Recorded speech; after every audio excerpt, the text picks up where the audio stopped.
রুই মাছের কালিয়া খেতে সবাই ভালোবাসেন, কিন্তু আজ আমি দেখাবো এমন একটি পদ্ধতি যাতে বাড়িতেই রেস্টুরেন্টের মতো ঘন ঝোলঝোল আর সুগন্ধিযুক্ত রুই মাছের কালিয়া তৈরি হবে। নমস্কার বন্ধুরা, আজ আমি নিয়ে এসেছি বাঙালির অন্যতম প্রিয় ঐতিহ্যবাহী পদ রুই মাছের কালিয়া।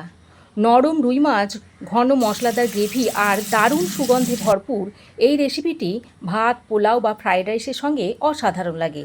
চলুন দেখে নেওয়া যাক ধাপে ধাপে কিভাবে তৈরি করবেন এই সুস্বাদু রুই মাছের কালিয়া। এখানে আমি 4 পিস মতো রুই মাছ নিয়েছি। মাছগুলোকে ম্যারিনেট করে নেব। তার জন্য মাছের মধ্যে পরিমাণ মতো নুন দিয়ে দিলাম অল্প একটু হলুদ গুঁড়ো আর একটু কাশ্মীরি লঙ্কার গুঁড়ো। এবার এই মাছটাকে নুন, হলুদ আর লঙ্কার গুঁড়োটা দিয়ে ম্যারিনেট করে নিচ্ছি। তারপর এটাকে 5 মিনিট মতো রেস্টে রেখে দেব। তবে মাছ ম্যারিনেট হতে খুব বেশি সময় লাগে না, 5 মিনিট রেখে দিলেই হয়। দেখুন, মাছটাকে খুব সুন্দর করে ম্যারিনেট করে এবার এটা রেখে দিয়েছি 5 মিনিট মতো। প্রথমেই আমি কড়াই গরম করে দিয়ে দিচ্ছি সাদা তেল।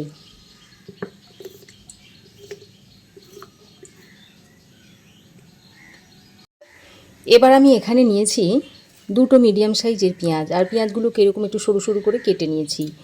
এখন এই গরম তেলের মধ্যে পেঁয়াজ কুচোগুলো দিয়ে দিচ্ছি।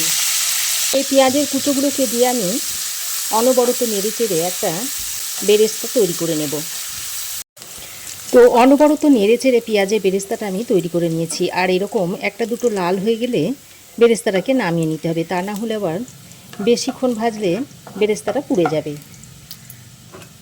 এবার এই বেরেস্তাটাকে একটা প্লেটে তুলে নিচ্ছি।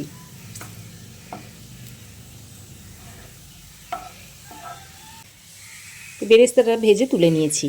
এবার একটা ভাজা মশলা তৈরি করে নেব। তার জন্য দিয়ে দিচ্ছি 1 টুকরো দারচিনি, একটা এলাচ, 8-10টা মতো গোটা গোলমরিচ, একটা দিয়ে দিচ্ছি তেজপাতা। তেজপাতাটাকে এইভাবে একটু টুকরো করে দিয়ে দিচ্ছি যাতে তাড়াতাড়ি ভাজা হয়। আর দিয়ে দিচ্ছি একটা শুকনো লঙ্কা। শুকনো লঙ্কাটাকেও এরকম ছিঁড়ে দিয়ে দিচ্ছি।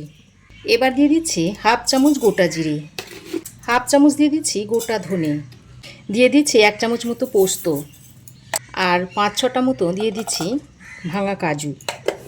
এবার এই সব কিছুকে একটু ড্রাই রোস্ট করে নিচ্ছি। এই 1-2 মিনিট মতো একটু ড্রাই রোস্ট করে নেব। তো এইভাবে ড্রাই রোস্ট করতে করতে যখন একটা সুন্দর গন্ধ ছাড়বে, সেই পর্যায়ে জানবেন যে ভাজা হয়ে গেছে। তখন নামিয়ে মিক্সিং জারের মধ্যে ভরে নেব। তো দেখুন, মশলাগুলো আমি ড্রাই রোস্ট করে নিয়েছি। এবার আমি এই ভাজা মশলাটাকে মিক্সিং জারের মধ্যে ভরে নিচ্ছি। তারপর শুকনো অবস্থায় এটাকে একটু গুঁড়িয়ে নিচ্ছি। তো দেখুন, মশলাটাকে আমি এরকম প্রথমে শুকনো অবস্থায় গুঁড়িয়ে নিয়েছি। ওই মশলার গুঁড়োটার মধ্যে বেরেস্তাটা দিয়ে দিচ্ছি। ওরই সঙ্গে দিয়ে দিচ্ছি 1 চামচ পরিমাণ আদা ও রসুনের পেস্ট, দিয়ে দিচ্ছি 2টো কাঁচা লঙ্কা, আর ওরই সঙ্গে দিয়ে দিচ্ছি 1 চামচ পরিমাণ টক দই। 1 টেবিল চামচ পরিমাণ টক দই আছে এখানে। এবার এই সব কিছুকে একসঙ্গে মিহি করে বেটে নেব, দরকার হলে জল দিয়ে নিতে হবে। তো দেখুন, মশলাটাকে আমি ঠিক এই রকম করে বেটে নিয়েছি। তো মাছটা ম্যারিনেট করে নেওয়ার 5 মিনিট পর আমি আবারও ফিরে এসেছি। তারপর ওই যে কড়াইয়ে পেঁয়াজের বেরেস্তাটা তৈরি করে রেখেছিলাম, সেই পেঁয়াজের বেরেস্তার যে তেলটা রয়েছে সেই তেলের মধ্যে মাছগুলোকে দিয়ে দিচ্ছি। 5 মিনিট ম্যারিনেট করে রাখা মাছগুলোকে দিয়ে দিচ্ছি। তো মাছের এক সাইড হয়ে গেলে মাছটাকে এভাবে উল্টে নিচ্ছি।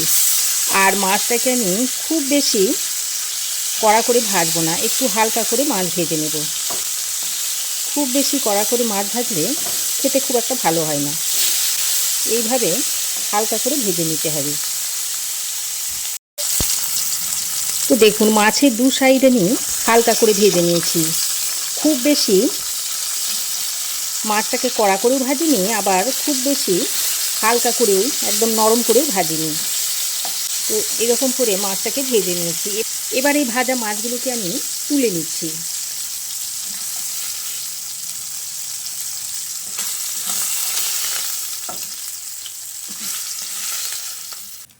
দেখুন, মাছটাকে ঠিক আমি কিভাবে ভেজেছি দেখে নিন।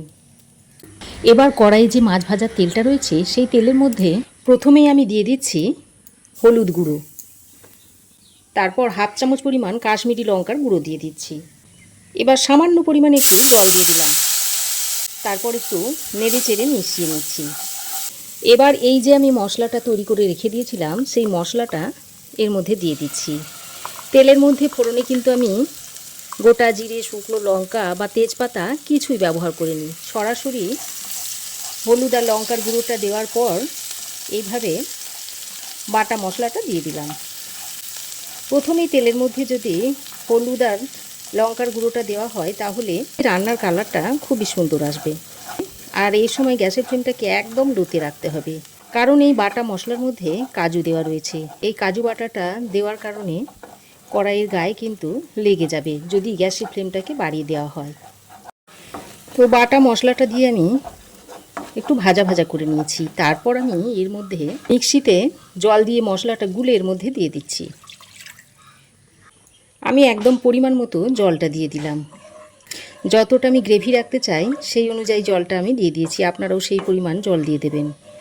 তারপর খুব ভালো করে জলের সঙ্গে মশলাটাকে মিশিয়ে নিচ্ছি। আর দেখুন, দই দেওয়ার কারণে গ্রেভির কালারটা কত সুন্দর হয়েছে। এবার আমি এর মধ্যে পরিমাণ মতো নুন দিয়ে দিচ্ছি। আর টেস্টটা যাতে ব্যালেন্স হয় সেই জন্য অল্প সামান্য পরিমাণে একটু চিনি দিয়ে দিলাম। এতে করে মিষ্টি হবে না, কিন্তু টেস্টটা দারুণ আসবে। তারপর খুব ভালো করে মিশিয়ে নিচ্ছি। এবার ভালো করে ফুটিয়ে নিতে হবে। তো দেখুন, গ্রেভি খুব সুন্দরভাবে ফুটতে শুরু করেছে।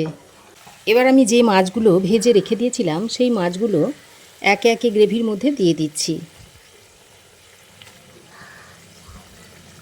আর সঙ্গে দুটো চেরা কাঁচা লঙ্কাও দিয়ে দিচ্ছি।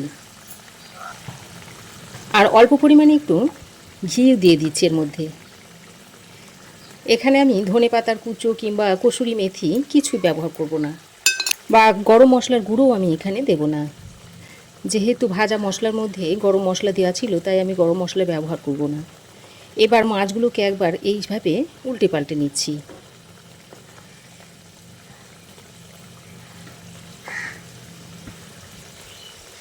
তারপর এইভাবে আরও 2-3 মিনিট মতো ফুটিয়ে নেব, তাহলেই রান্নাটা রেডি হয়ে যাবে।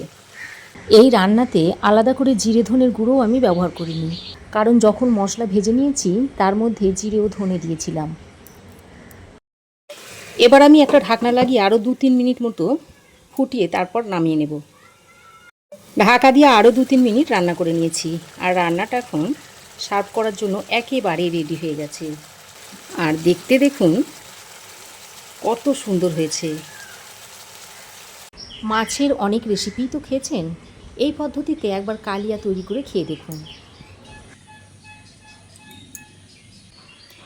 এবার এটা আপনারা গরম গরম ভাত, রুটি, পরোটা, পোলাও, ফ্রায়েড রাইস সব কিছুর সঙ্গেই সার্ভ করে দিতে পারবেন। খেতে অত্যন্ত সুস্বাদু হয়। তো এইভাবে একবার তৈরি করে খেয়ে দেখতে পারেন। তো আমার এই আজকের দুর্দান্ত স্বাদের মাছের কালিয়া রেসিপি আপনাদের কেমন লাগলো অবশ্যই একটা কমেন্ট করে জানাবেন।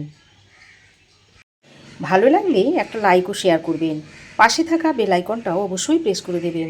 আর আমার চ্যানেলে যদি নতুন হয়ে থাকেন তো প্লিজ চ্যানেলটাকে সাবস্ক্রাইব করার অনুরোধ রইল। আজ এই পর্যন্তই। আবার দেখা হবে নতুন কোনো রেসিপি নিয়ে নেক্সট এপিসোডে। সে পর্যন্ত ভালো থাকবেন, সুস্থ থাকবেন। ধন্যবাদ।